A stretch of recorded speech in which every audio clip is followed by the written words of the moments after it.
Salut à vous, on se retrouve aujourd'hui pour parler de la thématique de la nourriture dans un contexte d'évacuation, de survie.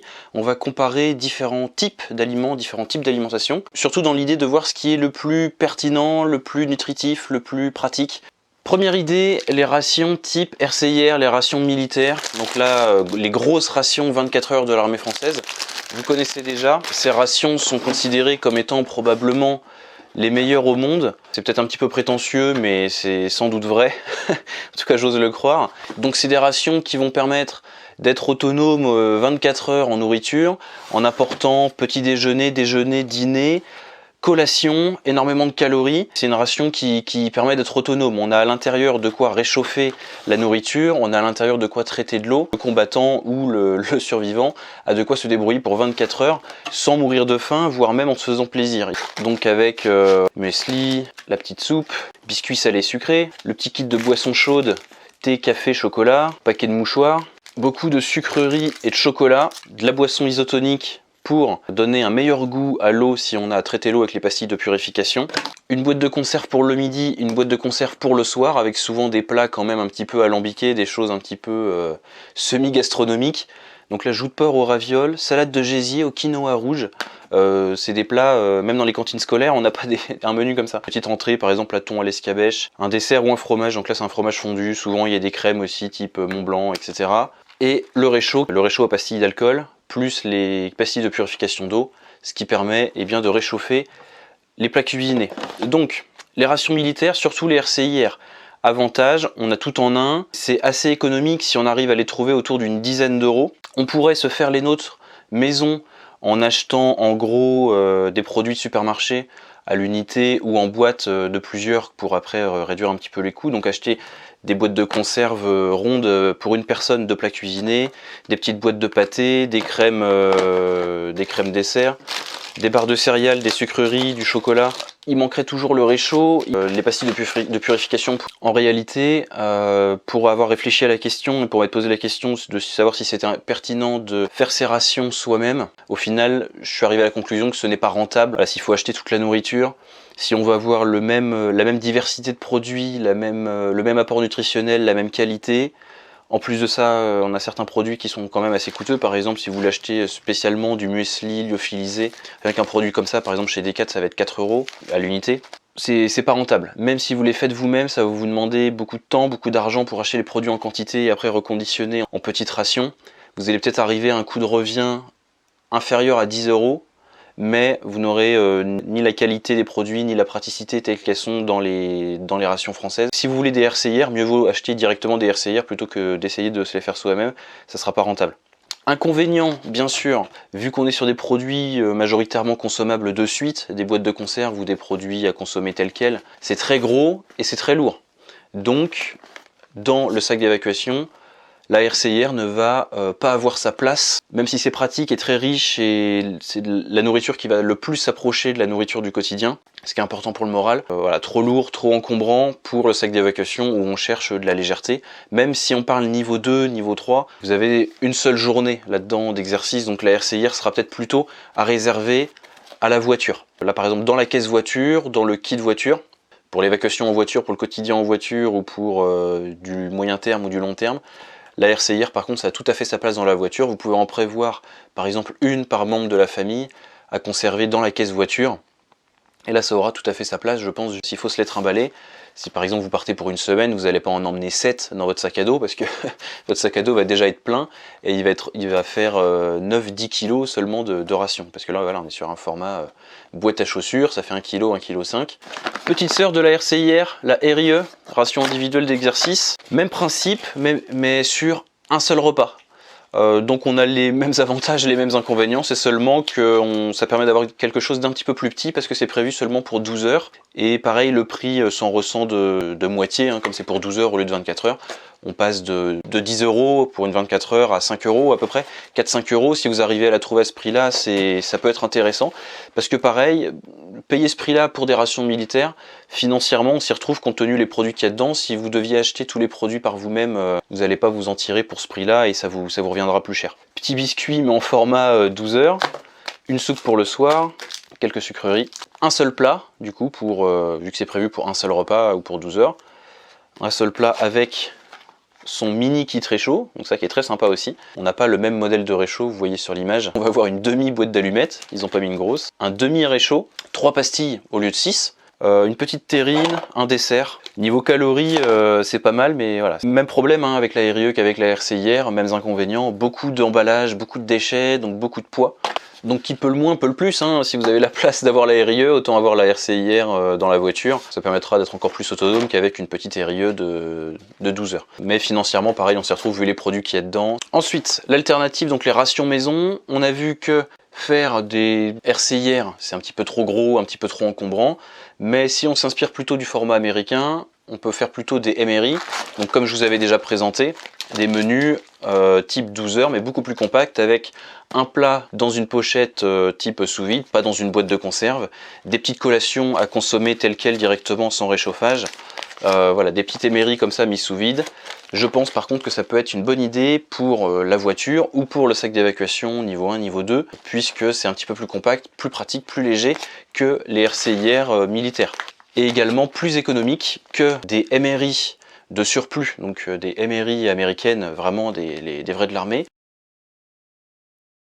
ou des MRI produites par des entreprises civiles, des entreprises qui sont spécialisées dans les rations, les lyophilisés, les plats de randonnée, de survie, etc. proposent leurs propres MRIs. Mais pareil, on est sur un coût assez élevé.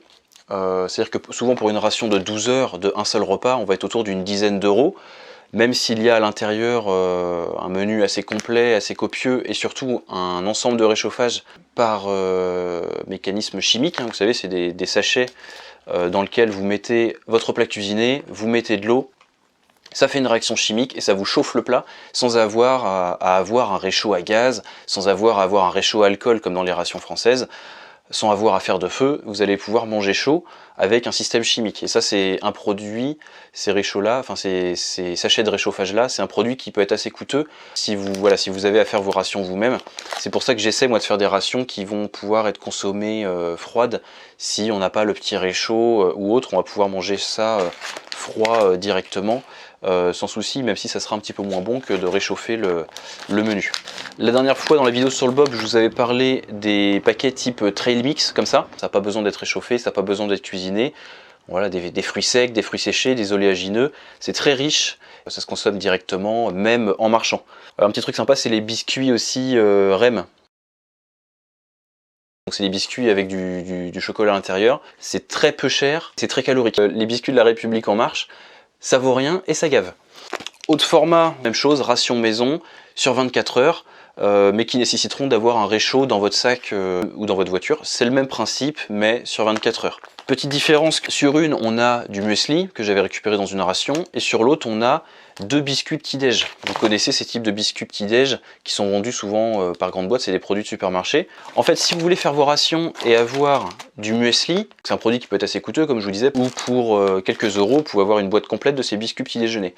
Et finalement, je me suis rendu compte que 2 paquets de biscuits comme ça, donc 8 biscuits petit-déjeuner, c'était vraiment l'équivalent d'un paquet entier de muesli qui va coûter pourtant 4 euros en termes de calories, en termes de poids. Donc pour 100 grammes, on a pareil autour de 400 kcal, donc c'est vraiment équivalent en termes d'énergie à un paquet de muesli. L'inconvénient du paquet de muesli, c'est qu'il va falloir faire chauffer de l'eau, ou au pire mettre de l'eau froide dedans. Ça sera moins bon pour faire comme un bol de céréales, un bol de muesli avec le lait, le chocolat, etc., le sucre. Donc il y a besoin de le préparer, même si ça peut faire un petit truc chaud.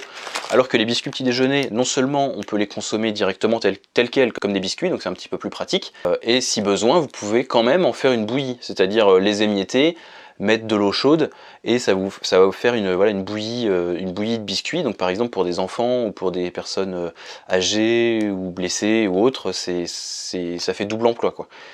C'est-à-dire que comme des biscuits de survie qu'on verra après, on peut le consommer tel quel directement ou en bouillie. Donc voilà pour les rations maison. C'est pas de la grande cuisine, mais ça dépanne bien, c'est pratique et ça coûte pas cher. Alors ensuite, tout ce qui est biscuits type biscuits de survie. Donc là, j'en m'en suis procuré quelques-uns. Ça, c'est un vieux reste que j'avais d'un exercice de survie d'il y a pas mal de temps. Donc il y en a énormément sur le marché, de différents. Parmi les plus connus, on a Seven Ocean, on a Energy 5, on a les biscuits de chez Katadyn, il y a les biscuits Autant, il y a les biscuits de l'armée allemande. C'est toujours un petit peu le même principe, un paquet à peu près de ce format d'environ 500 grammes, avec dedans donc des petits biscuits à base de farine, de graisse, souvent de la graisse de palme, du sel, du sucre, et selon les marques, on va avoir des vitamines, des minéraux en plus. C'est pas très ragoûtant. Ça se mange, ça fait un petit biscuit sucré qui s'émiette, on dirait un peu de la pâte sucrée loupée, vous savez, de la pâte sucrée, de la pâte sablée de pâtisserie qui aurait été faite maison et qui aurait été loupée. Donc c'est pas très bon, mais on peut le consommer comme ça directement ou en faire une bouillie. Ce que j'avais testé, la bouillie cale énormément, les biscuits aussi d'ailleurs. Donc ces rations-là, on a moyen de les étaler sur 3 jours par exemple en mangeant une barre par repas. Et faire durer comme ça la petite ration sur 3 jours, simplement pour se caler et ne pas trop sentir la faim et avoir un petit apport calorique.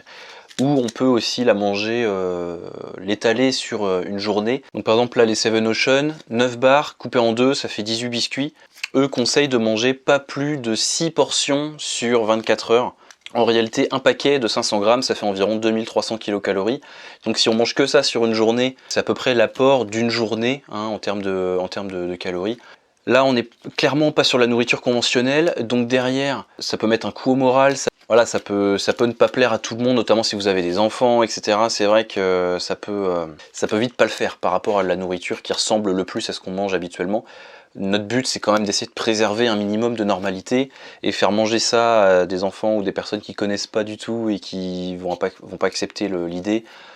Ça peut ne pas le faire. Donc quelle différence entre les différentes marques? Les leaders c'est Energy 5 et Seven Ocean, même si comme je vous disais il y a plusieurs marques. Seven Ocean est un tout petit peu moins cher que Energy 5, mais se conserve beaucoup moins longtemps. Ça va se conserver au moins 5 ans. Si j'en mange dans 10 ans, dans 20 ans, ça sera encore consommable, je vais pas tomber malade, mais la date qu'ils annoncent c'est environ 5 ans de conservation, donc ça peut trouver sa place dans un kit de survie à moyen terme, ou dans un véhicule, ou n'importe où, on peut vraiment glisser ça partout et avoir des biscuits à consommer en cas d'urgence. Energy 5, à la différence de Seven Ocean, se conserve beaucoup plus longtemps, en l'occurrence plus de 20 ans, donc ça se mange, mais c'est pas très heureux. Une autre marque de biscuits que j'ai découvert récemment grâce à Isobook, que je salue, c'est Converset. Donc Converset c'est allemand.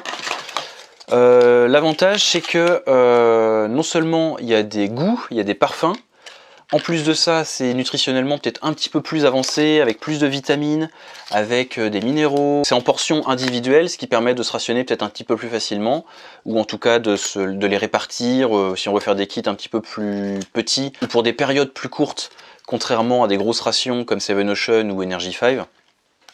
Il y a des parfums comme je vous disais, donc les parfums de base. On a cacahuètes, on a biscuits multivitaminés, biscuits aux céréales, et on a également chocolat. J'ai pas réussi à me procurer du chocolat, c'est en rupture de stock partout, donc je me suis arrêté sur multivitamines et sur cacahuètes. On a une durée de conservation très longue là de 20 ans aussi sur ces biscuits là, donc comme Energy 5. Une seule de ces rations, on est à environ 500 kcal, alors que ça fait autour d'une centaine de grammes, 120 grammes, donc quelque chose de vraiment très riche. Donc comme les autres rations, c'est à base de farine, de graisse, de sel et de sucre, mais en plus de ça, donc ils rajoutent du parfum, enfin un certain parfum selon le menu choisi, et énormément de vitamines, de minéraux, d'oligo-éléments, etc. Une autre ration qu'ils font, c'est la ration militaire, donc c'est la même de chez Converset. La différence, c'est qu'il n'y a pas de parfum, et en fait je vois pas trop l'intérêt, étant donné qu'elle est un tout petit peu plus chère, et la seule différence, j'ai l'impression, c'est l'emballage, parce qu'au niveau des ingrédients, de la durée de conservation, des apports énergétiques et des apports de minéraux et de vitamines, clairement il n'y a aucune différence avec le classique type civil, biscuit multivitaminé. La seule différence, voilà, c'est le côté militaire parce que c'est kaki. Donc cacahuètes, bien sûr, faut pas être allergique, même si je pense que c'est seulement un parfum artificiel. Donc on va se goûter ça. Donc c'est sous vide à l'intérieur. Et on a 2 biscuits eux-mêmes emballés individuellement. Ça a l'air assez dur. Ah, ça sent la cacahuète. Donc ça sent la cacahuète. Deuxième emballage. Ah, ça sent très fort la cacahuète pour cette version donc cacahuète. Il y a la version chocolat, je suis embêté de pas me l'être procuré parce que je pense que j'aurais préféré. Bon, j'ai goûté. Est-ce que ça se tient mieux que... Ouais. Ça a l'air de se tenir... Ah, c'est à peu près équivalent à D7 Ocean, mais... Ouais. Ah, c'est très épais. C'est friable. C'est assez fort en goût. Je pense qu'en situation de survie, effectivement, ça peut être un bon produit. On peut être content de le trouver. Sauf que donc, dans ce paquet, 500 kcal, ouais. 475 au 100 grammes, on a un paquet de 120 grammes. Ah, c'est vraiment très dense. J'essaierai au format bouilli, mais goût cacahuète, faut aimer quand même, c'est fat. C'est peut-être pour le goût américain ou africain. Parce que, donc voilà, je me garde le multivitamine et la militaire pour plus tard. Donc ces biscuits-là, ces rations-là, vraiment orientés survie, urgence, fin du monde. Où elle avait un biscuit, elle? Tiens, tu veux un biscuit? Donc même pour les animaux apparemment. Vu les avantages, plutôt que des anciennes générations comme ça, gros format, j'aurais tendance maintenant à favoriser des petits formats comme ça sera plus facilement portionnable ou distribuable, ou même pour en donner à quelqu'un sans qu'il l'ouvre tout de suite par exemple, ou pour répartir. Un gros paquet comme ça, on peut se le partager, mais ça fait directement une brique de 500 grammes. Ça apporte pas mal d'énergie, mais j'aurais tendance à favoriser voilà, des petits comme ça, avec différents parfums, différents goûts. C'est intéressant. Ça peut dépanner. Après, c'est sûr que c'est pas de la nourriture du quotidien, avec un bon goût, de la nourriture à laquelle on est habitué. Donc pour le moral, si la situation venait à durer, et même si on n'est pas habitué à manger ça, comme le reste, hein, ça met vite un coup au moral. Donc si vous pouvez essayer de favoriser quand même de la vraie nourriture dans vos préparations, dans vos stocks, dans vos kits, dans vos sacs d'évacuation, dans le kit voiture, dans le point de chute, dans les, les seaux de nourriture, les rations maison, etc. Favoriser de la vraie bouffe plutôt que des rations comme ça de survie. Même si ça se conserve longtemps, même si c'est très riche, il y a un effort de fait, notamment voilà, sur ceci avec des vitamines et des minéraux. C'est quand même pas très heureux, quoi. On va comparer. Tu préfères Converset ou Seven Ocean?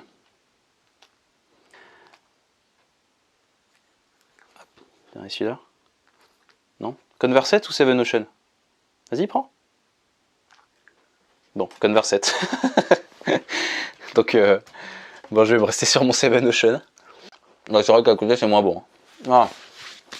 Bon. On va pour les biscuits de survie. C'est pas très heureux, mais ça peut dépanner. Voilà, je vous mettrai un lien en description pour différents produits, ce que j'ai pu trouver sur la toile. Enfin, pour terminer, les mentions honorables, des aliments que vous avez peut-être déjà chez vous, dans vos placards, et que vous pourriez prendre en cas d'urgence. Si par exemple vous n'avez pas de ration alimentaire de constituer, si vous êtes en situation d'urgence, ou si par exemple vous fouillez des placards que vous ne connaissez pas, et vous tombez sur des aliments, quels aliments privilégier en situation d'urgence? Donc j'ai plusieurs mentions honorables.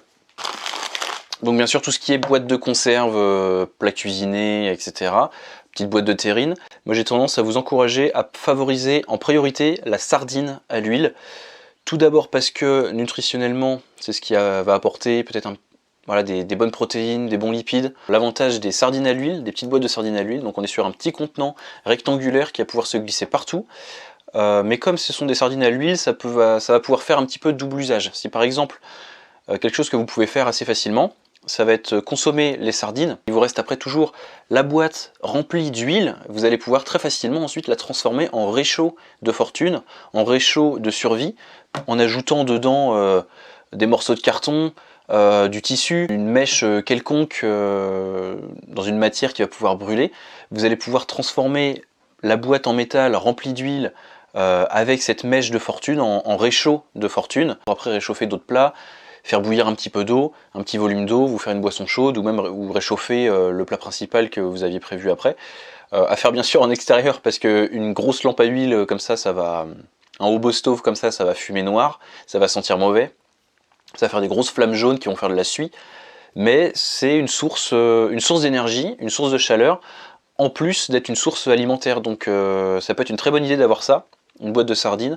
Donc les deux en un, du bon manger, de la bonne protéine, des bons lipides, plus un réchaud de fortune, un réchaud d'urgence. Donc les deux en un, pour un coût vraiment modique, un encombrement ridicule, un poids ridicule, ça fait une centaine de grammes, à avoir. La petite boîte de sardines à l'huile, c'est vraiment un produit d'exception. Autre produit qu'on voit souvent, ça va être par exemple les petits paquets de nouilles chinoises. C'est pas cher, c'est très léger, là ça fait 60 grammes, ça coûte rien, on peut en avoir en quantité. Ça permet d'avoir un plat chaud, on peut le consommer de deux façons. Quelque chose qui n'est pas forcément connu, c'est que vous pouvez effectivement, ok, consommer les pâtes classiques en mettant le contenu dans un bol, en mettant de l'eau chaude, ça va vous faire un bol de pâtes. Mais vous pouvez aussi directement les consommer comme ça, telles quelles, comme des biscuits apéritifs.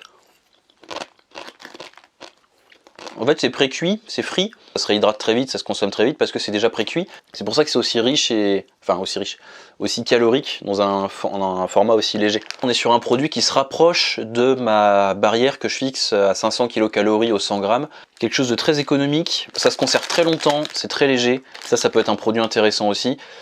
Le problème c'est bien sûr...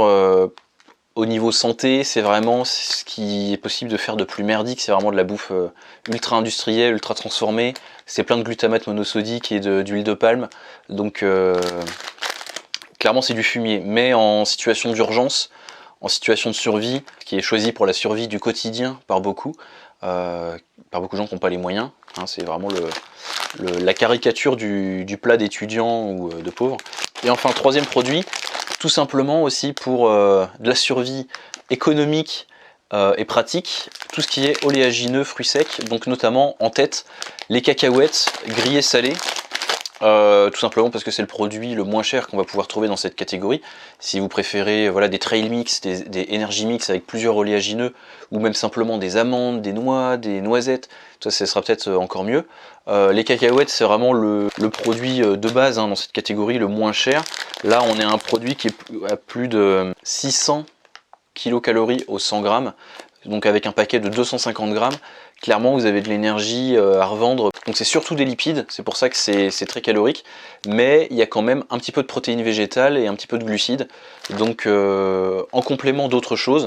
Donc beaucoup de calories pour pas cher. Avec tout ça on peut vraiment commencer à composer la ration de survie du pauvre. Vous allez pouvoir, avec la sardine à l'huile, fabriquer un réchaud à huile, fabriquer un réchaud d'urgence pour réchauffer de l'eau, pour avoir votre plat chaud, donc par exemple votre bol de nouilles avec du bouillon. Voilà. Et grignoter des oléagineux sur la journée. Donc voilà pour cette petite vidéo sur la nourriture, pour les sacs d'évacuation, les kits de survie, les kits voiture, etc. etc. Donc pas mal de petites astuces à droite à gauche. Si vous avez des questions, n'hésitez pas. J'ai essayé de rester sur des choses, voilà, sur les produits simples et petit budget, comme d'habitude. La prochaine fois, on parlera du traitement de l'eau pour les sacs de survie, les sacs d'évacuation, les situations de survie. On comparera les différents systèmes sur le marché. Également pour ceux d'entre vous qui ont besoin d'un coup de main pour développer leur stratégie de survie, mettre en place leur plan B ou répondre à leurs problématiques, vous pouvez me contacter sur mon site, le lien est en description, puisque je propose désormais les consultations privées. Je vous téléphone. Voilà, bah écoutez, prenez soin de vous et à très bientôt sur la chaîne.